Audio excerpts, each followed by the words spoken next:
Eu quero convidar você a abrir a sua Bíblia em Gênesis, capítulo 45, e nós vamos ler do verso 4 até o verso 8. Gênesis, capítulo 45, do verso 4 até o verso 8. Assim nos diz a palavra do Senhor. E José disse mais a seus irmãos: aproximai-vos. E eles se aproximaram. Então prosseguiu: eu sou José, vosso irmão, a quem vendeste para o Egito. Agora não vos entristeçais, nem guardeis remorso por me terdes vendido para cá, pois foi para preservar vidas que Deus me enviou adiante de vós. Porque já houve 2 anos de fome na terra e ainda restam 5 anos sem lavoura e sem colheita. Deus enviou-me adiante de vós para vos conservar a descendência na terra e para vos preservar a vida com um grande livramento.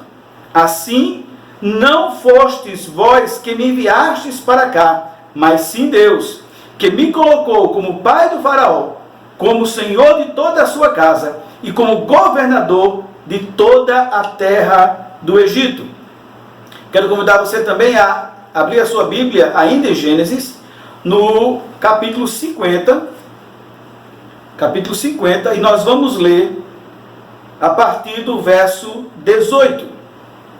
Gênesis 50, a partir do verso 18. Diz assim a palavra do Senhor: depois disso, seus irmãos também foram e prostraram-se diante dele e disseram: seremos teus escravos.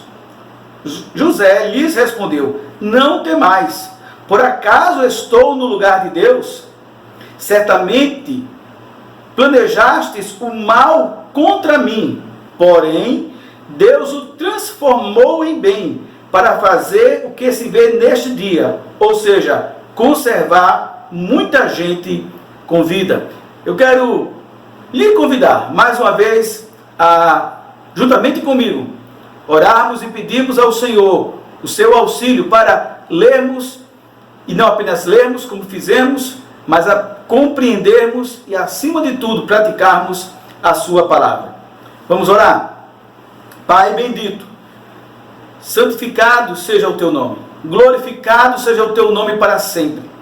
Te louvamos por tua palavra, que é viva e eficaz, palavra que é mais penetrante que qualquer espada de 2 gumes, que vai até a divisão da alma, das juntas e medulas, e é apta para discernir todos os pensamentos do coração. Tua palavra que é martelo, que esmiuça a penha. Tua palavra é pão que alimenta a nossa alma.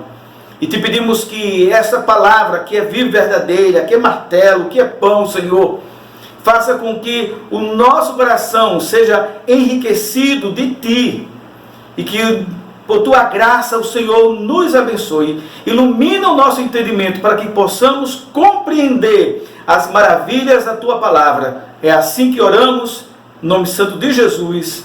Amém. Esse texto, irmãos, é um texto que nos fala da história, uma parte da história de José. Uma das histórias, com certeza, mais belas que nós já ouvimos e temos na Sagrada Escritura. É uma história que nos emociona, é uma história que mexe conosco. José, o filho amado de Jacó. José, aquele filho em que ele depositava todo o seu carinho.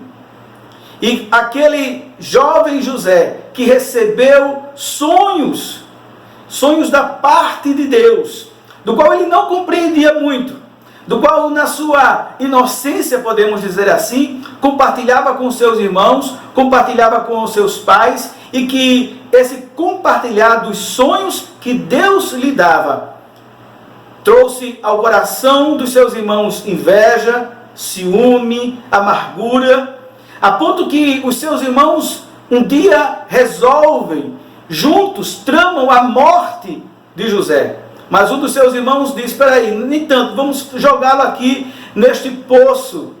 E jogaram José lá, e depois tiram José, e quando José pensa que está livre para voltar à sua casa, é surpreendido porque os seus irmãos, de forma maldosa, de forma cruel, vendem o próprio irmão para o Egito.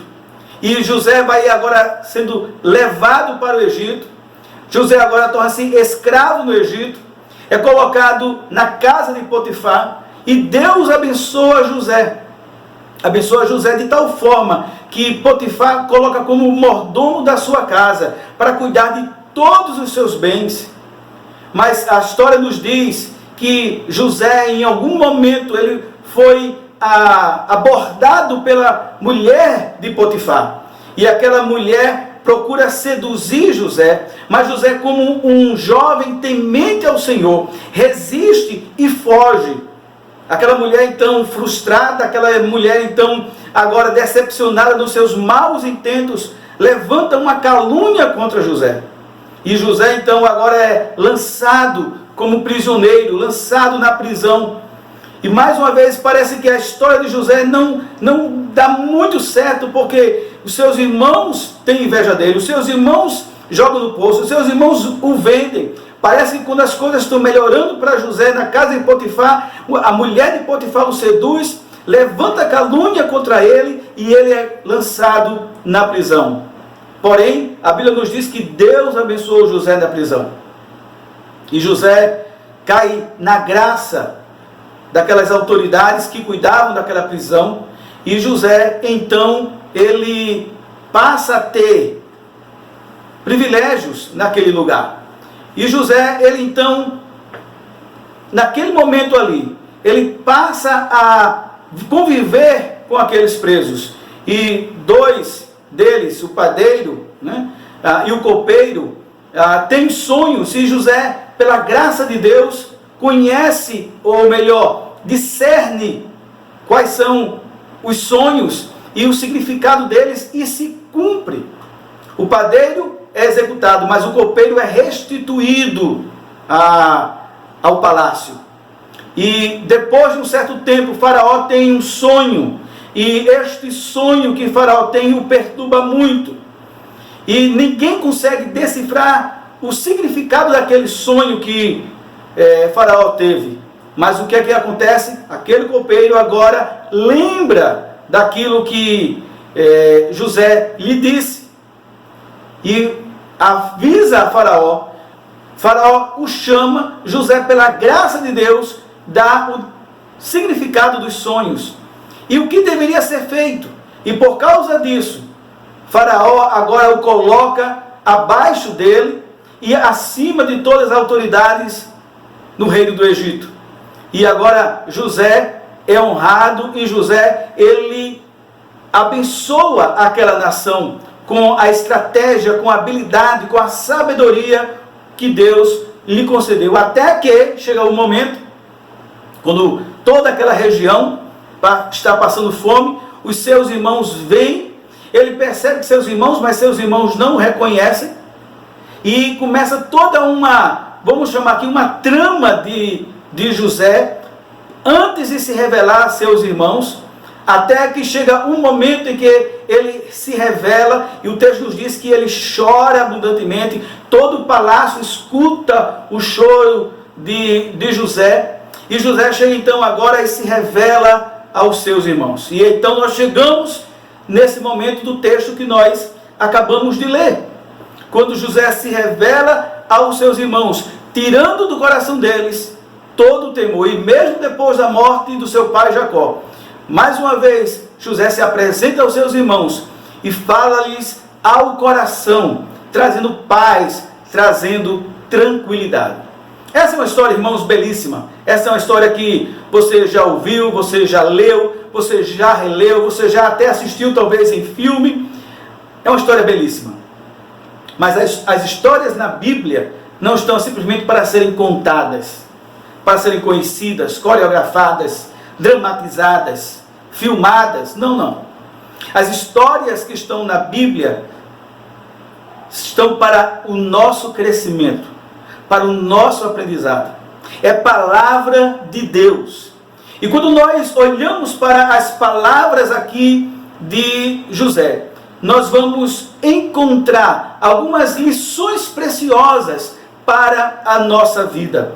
E quando nós olhamos para esse texto, e eu gostaria que você estivesse com o texto de Gênesis capítulo 45 e depois o capítulo 50 nas suas mãos, para que possamos assim acompanhar.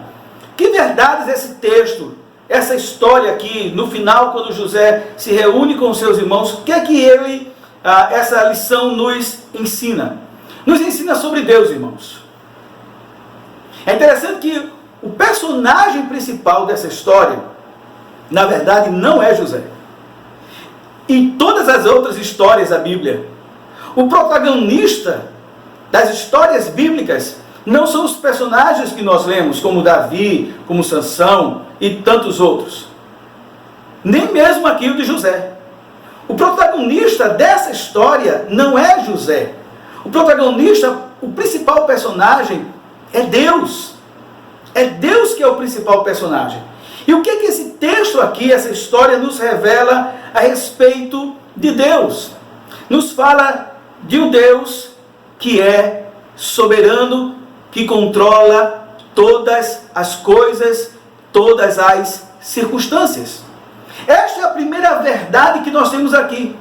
Que Deus, Ele controla, que Ele governa sobre todas as coisas como um Deus soberano. Quando nós pensamos nessa palavra soberania, ou nessa expressão soberania de Deus, nós estamos dizendo que Deus faz o que quer, onde quer, como quer e com quem quer e sem dar satisfação a ninguém. Por isso que Ele é soberano. Ele faz o que quer, como quer, onde quer e com quem quer, sem dar satisfação a ninguém. Isso, irmãos, não quer dizer que Deus seja um Deus autoritário, seja um Deus arbitrário, de forma alguma. Pelo contrário, tudo aquilo que Deus faz, como faz, onde faz e com quem faz, Ele faz de forma santa, justa e sábia. Porque Ele é santo, porque Ele é justo e Ele é sábio. Ele não é igual aos soberanos desta terra. Ele não é um déspota, Ele não é alguém que age de forma arbitrária. O texto nos mostra aqui esse Deus que é soberano e que governa todas as coisas. Olha comigo o texto. Eu gostaria que você percebesse isso, o versículo 5, o verso 7 e o verso 8. No verso 5, José vai dizer: agora não vos entristeçais, nem guardeis remorso, por me teres vendido para cá. Agora preste atenção. Pois foi para preservar vidas que Deus me enviou adiante de vós. Versículo 7. Deus enviou-me adiante de vós. Versículo 8. Assim não fostes vós que me enviastes para cá, mas sim Deus. E quando você vai ler justamente o capítulo 50, versículo 20, mais uma vez, José vai dizer: Deus me enviou para cá, adiante de vós. Eu já falei em outras mensagens, e vale a pena aqui repetir: quando você tem uma palavra, uma frase, que se repete muito próximo, não estará ali por acaso. Há um sentido, há algo que o texto quer nos chamar a atenção, e isso é que nos chama a atenção. É que tudo que aconteceu na vida de José, e José está dizendo isso, José está olhando pelo retrovisor, e José entende que tudo que aconteceu na vida dele não foi casuísmo, não foi sorte, não foi azar. Tudo que aconteceu na sua vida estava debaixo do controle do soberano Deus. E quando nós olhamos para as Escrituras, meus irmãos, nós vamos entender justamente isso. Que Deus, Ele reina. Lembra o texto que nós lemos no início? O Senhor reina. Porque Ele reina? Porque Ele é soberano. Porque Ele reina? Porque Ele governa todas as coisas. Tudo está debaixo do seu controle. Tudo está debaixo do seu governo. Salmos 22, versículo 28 diz assim: pois do Senhor é o reino, é Ele que governa as nações. Jeremias 10, versículo 7: quem te não temerá, ó Rei das nações? E essa mesma expressão é usada depois lá no Apocalipse. Então, os reis desta terra, não são eles que governam. Eles estão lá por permissão divina. Os soberanos desse mundo, das nações, estão lá por permissão divina. Mas quem reina sobre as nações é o Senhor. É Ele que exalta, é Ele que abate, é Ele que põe, é Ele que tira. Ele é o Rei das nações. Ele é soberano sobre todas as coisas, sobre os planos dos homens. Provérbios vai dizer assim, Provérbios 16: o coração do homem pode fazer planos, mas a resposta certa vem dos lábios do Senhor.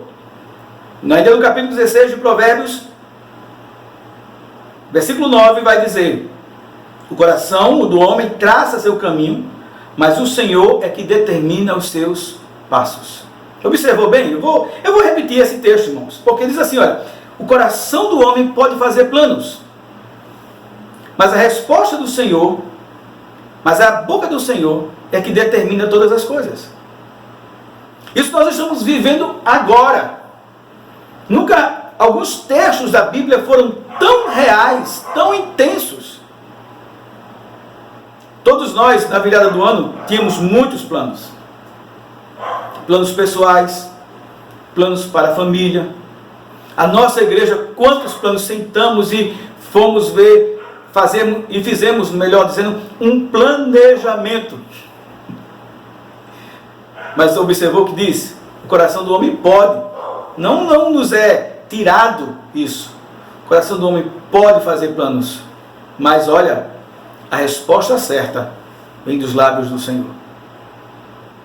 Os planejamento de todas as igrejas foram por água abaixo. Por quê?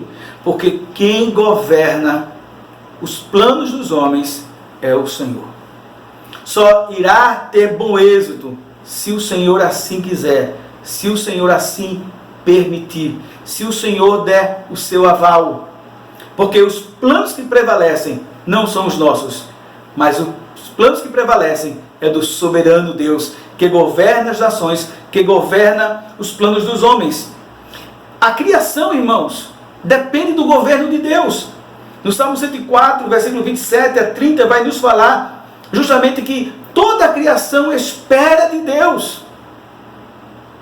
Se o Senhor lhe dá a vida, então tem vida. Mas se o Senhor retém, se desesperam. Envias o Salmo 104, versículo a 30, diz assim: quando sopras o teu fôlego, eles são criados, e assim renovas a face da terra.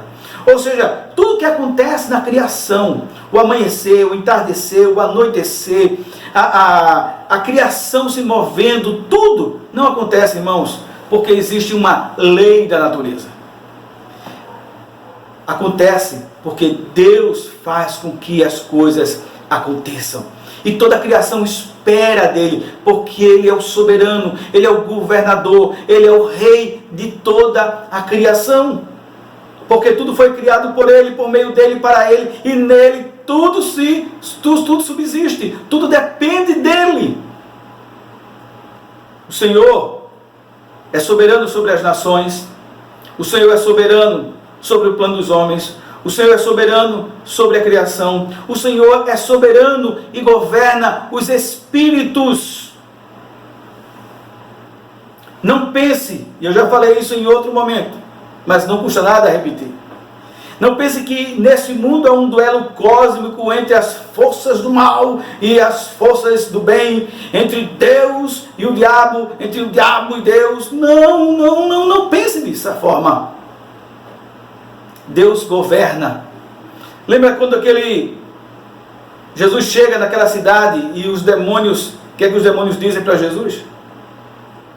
Por que tu nos viestes atormentar antes do tempo? Os demônios, eles não estão fazendo aquilo que eles querem, simplesmente porque eles querem. Eles agem debaixo da soberania de Deus. Eles vão até onde Deus quer. Lembra de Jó? Citamos recentemente Jó sobre isso. Quando o diabo chega para diante de Deus e diz, olha, ele vai blasfemar na tua face. Veja o que o diabo diz, se tu tirares os seus bens. E o que é que Deus faz? Tá bom, então vá lá e tire. Não toque na vida dele. E depois tira-lhe a saúde, mas não tira a vida. Veja que o diabo, ele não deliberadamente, ele vai para fazer o que ele quer, mas ele só age debaixo da soberania de Deus. É esta verdade, irmãos, que esse texto está aqui a nos ensinar. José, volta a dizer, ele olha pelo retrovisor e diz assim, tudo que me aconteceu não foi casualidade, não foi sorte, não foi azar, foi Deus. Deus estava agindo, apesar de, com certeza, José não entender muita coisa, mas Deus estava agindo. Irmãos, esta pandemia está debaixo do controle de Deus. Não simplesmente não pense que está tudo fora do controle. Aos nossos olhos, aos olhos dos homens, pode estar fora do controle, mas não fora do controle soberano do nosso Deus. A minha vida e a sua vida está debaixo da soberania e do controle de Deus. Sentimos medo? Sim, sentimos. Sentimos receios do que pode vir? Sim, sentimos. Somos humanos, somos falhos, somos fracos, mas Deus está no comando, no controle da nossa vida. Tudo está debaixo da sua soberania, que é santa, justa e sábia. José disse, não foi vocês que me venderam, foi Deus. Agora, há uma outra verdade que aqui nos é ensinada. Não apenas que Deus é soberano e controla e rege todas as coisas, mas que tudo quanto este soberano Deus faz com um propósito. Versículo 5, versículo 7, olha o que diz o texto. Agora não vos entristeçais, nem guardeis remorsos, por me terdes vendido, pois para cá, pois foi para a preservação de vidas que Deus me enviou adiante de vós. Versículo 7, Deus enviou-me adiante de vós para vos conservar a descendência. E lá no capítulo 50, versículo 20, vai também dizer, foi o Senhor que me enviou para preservar. Note, nesses 3 versículos, José vai dizer que foi o Senhor, mas fez o Senhor para preservar vidas, para conservar descendência a Israel, para a preservação de muitas vidas. Então, o que Deus está fazendo com José, na vida de José, por José, tem um propósito. Desde que Deus estava dando os sonhos a ele, desde que o Senhor permitiu que ele fosse lançado lá no poço, desde que ele foi vendido, desde que ele foi para a prisão, Deus estava fazendo isso, ou permitindo isso, na vida de José, com propósitos. E nós não podemos esquecer disso, irmãos. Que Deus, o soberano, ele faz todas as coisas, mas ele não faz de forma aleatória, ele não faz de forma em que ele não sabe o que ele está fazendo, ele sabe o que está fazendo. Talvez nós não saibamos, mas ele sabe o que ele está fazendo. E ele está fazendo de forma santa, justa e sábia. Ele está fazendo, irmãos, com propósitos. Quando nós olhamos para esse tempo presente, podemos talvez dizer, ou perguntar, qual é o propósito de Deus em permitir tudo isso? Alguns podem dizer, e eu penso que sejam respostas corretas, mas nós só iremos ter todas as respostas posteriormente. Porém, nós já podemos levantar algumas respostas, tipo, Deus pode estar com o propósito de julgar. Sim, por que não? Julgar as nações que têm se rebelado contra ele, julgar os homens que têm esquecido da sua santa palavra, Julgar a sua igreja, que tem desprezado muitas vezes a sua palavra? Sim, talvez com tudo isso que está acontecendo, o propósito de Deus seja manifestar seu juízo, mas também seja um propósito, justamente com o juízo, manifestar a sua bondade, a sua misericórdia, dando ao homem, dando à igreja, dando a mim e a você a oportunidade de nos arrependermos dos nossos maus caminhos e voltarmos para Ele. Quem sabe esse seja um dos propósitos de Deus, seja seu propósito disciplinar a igreja. Sim, eu penso que sim.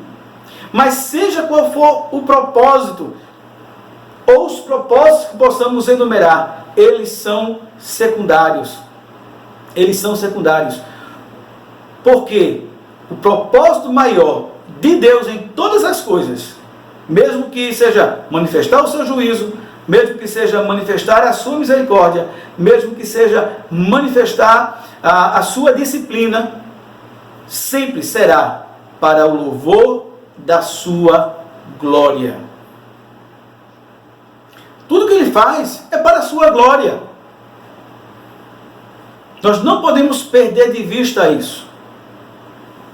Nós não podemos perder de vista que tudo quanto Deus faz, mesmo que seja para manifestar a sua bondade, manifestar o seu juízo, manifestar o seu amor, nos corrigir, nos direcionar, nos levar ao arrependimento, no final de tudo, quando Ele manifestar o seu juízo, o seu amor, misericórdia, disciplina, no final disso, Ele será louvado, Ele será glorificado, porque Ele é Deus. Por isso que o salmista, no Salmo 115, verso 1 ao verso 3, vai dizer assim: não a nós, Senhor, não a nós, mas ao Teu nome da glória, por amor da Tua misericórdia e da Tua fidelidade.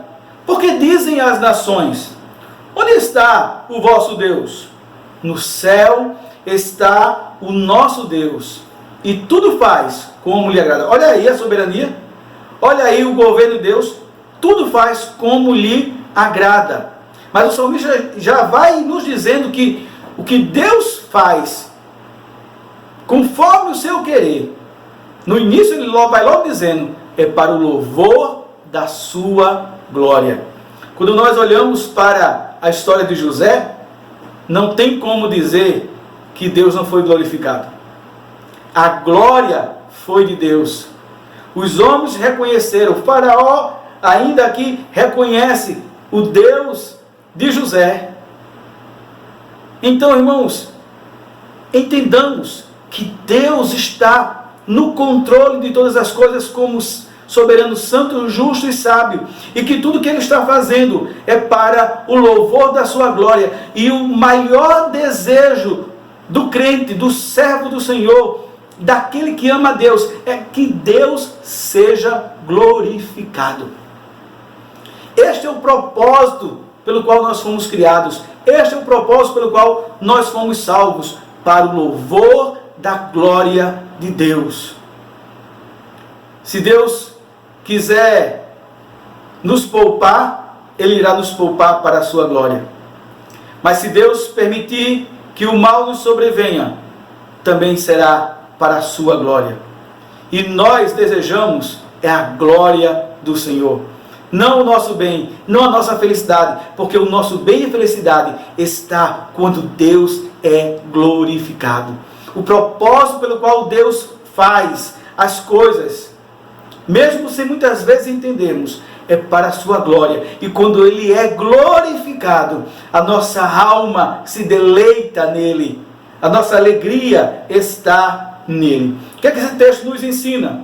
Primeiro, que Deus é o soberano que governa absolutamente todas as coisas. Segunda verdade que esse texto nos ensina, que esse Deus soberano, que é santo, justo e sábio, Ele sempre age com propósitos. Seu propósito que é santo, que é justo, que é sábio e que acima de tudo é para o louvor da sua glória. Mas eu quero que você olhe comigo o capítulo 50. Capítulo 50, versículo 20, nos traz uma informação também muito preciosa.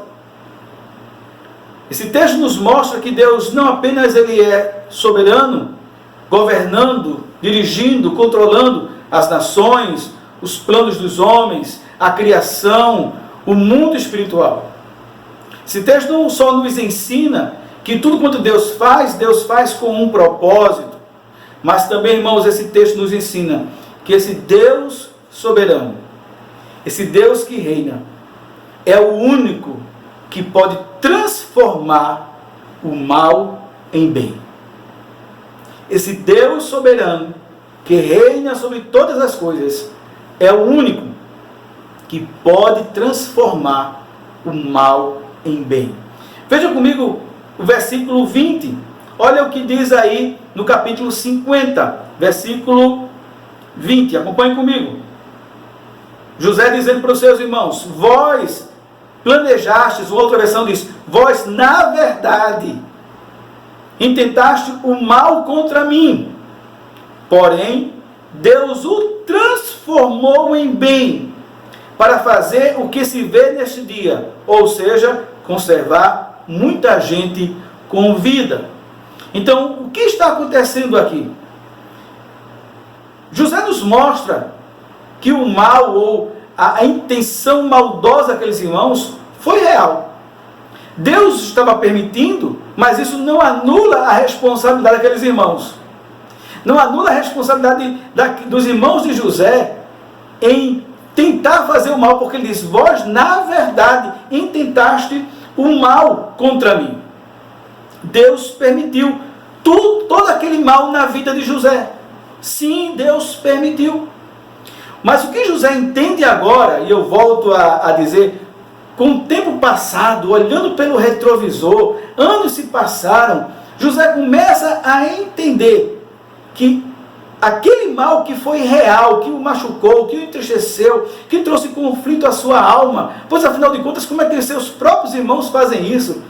Que trouxe conflitos, eu creio, irmãos, com o próprio Deus, porque ele estava servindo a Deus, sendo fiel ao Senhor, e porque foi fiel ao Senhor, resistindo à mulher de Potifar, foi caluniado e foi preso, e depois Deus o usa para que aquele copeiro fosse restituído, e diz o texto que o copeiro se esquece de José, ele passa mais 2 anos na prisão, e aquilo deu um parafuso, com certeza, na cabeça, na alma, no coração de José. Mas agora ele olha para trás e diz assim, sim, realmente houve o mal, mas Deus transformou o mal em bem. É isso que o apóstolo Paulo vai nos dizer séculos e séculos e séculos lá na frente. Quando ele escreve sua carta aos Romanos, ele diz que tenho por certo, e esse tenho por certo não é, eu talvez, não, é plena convicção, tenho por certo, que as aflições do tempo presente não são de como comparar com a glória que há de ser revelada. E depois ele vai dizer que tem por certo que todas as coisas cooperam para o bem daqueles que amam a Deus, daqueles que foram chamados conforme o seu propósito, conforme o seu decreto. Observou?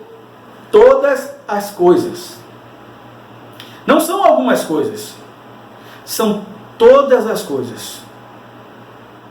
Na nossa vida tem dias ensolarados. Na nossa vida tem dias nublados. Na nossa vida tem dias escuros, cinzentos. Tem dias bons, tem dias maus. Mas note que o texto de Romanos vai nos dizer que não são apenas os dias bons, ensolarados, a vida, que contribuem para o nosso bem. Mas os tenebrosos, os escurecidos, aqueles dias que tem tempestade, todas as coisas, todas as circunstâncias, tudo que acontecer, e tudo aqui é tudo mesmo, meu irmão, todas as coisas, diz o texto que cooperam, trabalham, para quê? Para o bem daqueles que amam a Deus. Deus está por trás de todas as coisas, fazendo que aquilo que está acontecendo coopere para o nosso bem. Deus estava fazendo com que todo aquele mal que aconteceu na vida de José, no final, o resultado final, fosse para o bem de José, E note, não apenas de José, mas de todos aqueles que estavam ao seu redor. Todo o Egito, toda a casa de Israel, todas as nações vizinhas foram abençoadas pela vida de José. Mas não seria se José não tivesse sido vendido pelos seus irmãos. José estaria ainda lá com seu pai Jacó e depois enterrando Jacó. Mas Deus, de forma misteriosa, Ele vai agindo em meio às circunstâncias. Quando tudo isso passar, irmãos, todo esse isolamento, toda essa pandemia, todo esse estresse que nós, como seres humanos, como cidadãos, como crentes, como igreja, estamos passando, nós vamos olhar e nós vamos ver que tudo cooperou para o nosso bem e para a glória do Senhor. Porque essa é a palavra de Deus. Paulo não apenas disse isso, mas ele vivenciou isso. Ele disse na sua carta aos Filipenses, capítulo 1, versículo 12 em diante, ele vai dizer assim: desejo, portanto, irmãos, que saibais que tudo que me aconteceu, observou, tudo que me aconteceu. E o que aconteceu na vida de Paulo? Quantas coisas aconteceram na vida de Paulo? Mal ele foi convertido pela graça de Deus, pelo poder do Evangelho, começou a anunciar e já foi sendo perseguido. Chegou em Jerusalém, foi rejeitado, depois se afastou. Quando voltou, teve problemas com a liderança, teve problemas com os gentios, teve problema com os judeus, foi apedrejado, foi tido como morto. Quantas mazelas aconteceram na vida de Paulo? E por fim, preso. Nos últimos dias de vida, preso. Mas ele olha para tudo isso e olha o que ele diz: tudo que me aconteceu, tudo tem contribuído, tem servido para o progresso do Evangelho. Ele não vê aquilo que aconteceu na sua vida como algo ruim. Ele não olha para trás e lamenta-se diante de Deus. Ele não deixa que o seu coração seja cheio de amargura. Senhor, estou no final da vida, fui tão fiel ao Senhor, olha como eu estou terminando o ministério. Não, ele não é assim. Ele diz que tudo o que ele fez, ou melhor, tudo que ele passou, tem contribuído. E por causa de tudo aquilo que ele passou e por causa da sua prisão, muitos agora ousam pregar o Evangelho de Cristo de forma intrépida, de forma ousada. Porque Deus é o único que pode transformar o mal em bem. Eu não sei o que você tem passado na sua vida, mas eu sei de uma coisa, que se você é servo do Senhor e ama ao Senhor com todo o seu coração, se você já é servo dele, o texto diz que todas as coisas cooperam. Talvez você diga, e eu já disse, eu não estou vendo isso cooperar em nada. O que eu estou passando, não estou vendo cooperar em nada, mas não é agora. Depois nós vamos ver que todo mal que Deus permite, Ele vai transformar em bem para a minha vida e para a sua vida e para a glória do seu nome. Deus, Ele é soberano, Ele tem um controle sobre todas as coisas. Como Deus soberano, Ele faz todas as coisas com propósito, e o seu maior propósito é a glória dele mesmo. Deus, como soberano, que age para a sua glória, Ele também age, fazendo com que o mal transforme-se em bem para todos aqueles que o amam e que o servem. O que é que nós podemos aplicar para a nossa vida? O que é que nós podemos trazer?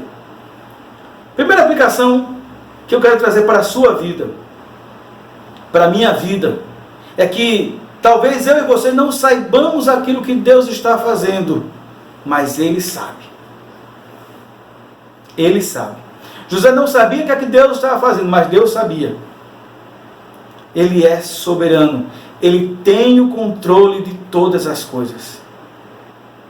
Talvez, irmãos, nós estejamos sendo chamados por Deus agora a vivermos isso. Esta frase, ela tornou-se um tipo chavão de crente. Até pessoas que não conhecem o Senhor dizem assim: mas Deus está no controle. A gente diz isso quando tudo está sob controle. Já observou? Está tudo certinho, está dando tudo certo. Ah, Deus está no controle, irmão. Mas por quê? Está tudo sob controle. Mas como nós vimos agora que nós não temos o controle absolutamente de nada, é a hora de agora nós vivermos esta palavra que mostra que Deus está soberanamente no controle de todas as coisas. Essa é a primeira lição que a gente precisa aprender aqui. A segunda lição, ou aplicação que eu quero trazer para a minha vida e para a sua vida, é que já que Ele é soberano e sabe o que está fazendo, e tudo está sob o seu controle, confie em Deus. E aqui eu volto a repetir, eu quero ser enfático nisso. Talvez Deus esteja nos chamar para ter experiências reais com Ele. Às vezes a nossa pregação, a nossa teologia, a nossa doutrina, ela é muito teórica. Ela é muito bonita nas palavras. Mas eu penso que o Senhor está nos chamando a não vivermos apenas de pregação bonita, de ensino bonito, de cântico bonito, que nos fala da sua soberania, do seu controle. Mas que Ele está nos chamando para, de fato, a confiarmos nesse Deus que é soberano, que tem o controle absoluto sobre todas as coisas. Terceira aplicação que eu quero fazer para a minha vida e para a sua vida. Se Deus faz tudo para a glória do seu nome, então vivamos para a glória dele. Como diz o apóstolo Paulo, quer comais, quer bebais, quer façais qualquer outra coisa, fazei tudo para a glória de Deus. Mas eu quero também trazer uma palavra para você, que ainda não é servo do Senhor, que ainda não tem uma experiência real com Cristo Jesus. Eu falei que Deus, como soberano, que governa e controla todas as coisas e faz tudo para a sua glória, olhando o que o texto dos Sagrados diz, que Ele transforma o mal em bem. Eu preciso lhe dizer que esta palavra é para aqueles que já servem ao Senhor. Deus transforma o mal em bem para aqueles que o servem. Para aqueles que não servem, o mal continuará sendo mal. Porque o texto bíblico de Romanos que nós lemos diz que todas as coisas cooperam para o bem. Sim. Mas para o bem de quem? De todo mundo indistintamente? Não. Para o bem daqueles que amam a Deus. E aqui está a pergunta. Você ama a Deus? Ah, eu amo sim, pastor. Eu amo sim, pregador. Não. Você ama a Deus realmente? A sua vida, o que você faz, como você anda, demonstra o amor para com Ele, porque a Bíblia nos diz, Jesus diz que aquele que me ama, guarda os meus mandamentos. Você guarda os mandamentos do Senhor? Você obedece os mandamentos do Senhor? Sim, Deus transforma o mal em bem, mas para aqueles que já amam ao Senhor. A única forma do mal ser transformado em bem na sua vida é se você voltar-se para Deus. É se você render-se aos pés de Cristo. Confessá-lo como seu único e suficiente Salvador. Passar a amá-lo de coração. E assim, quando você for um servo do Senhor, um filho de Deus, nascido pelo poder da atuação do Espírito Santo mediante a palavra, quando você for um servo de Deus, amando a Ele, cumprindo os seus mandamentos, vivendo para Ele, aí sim, Deus irá transformar o mal em bem.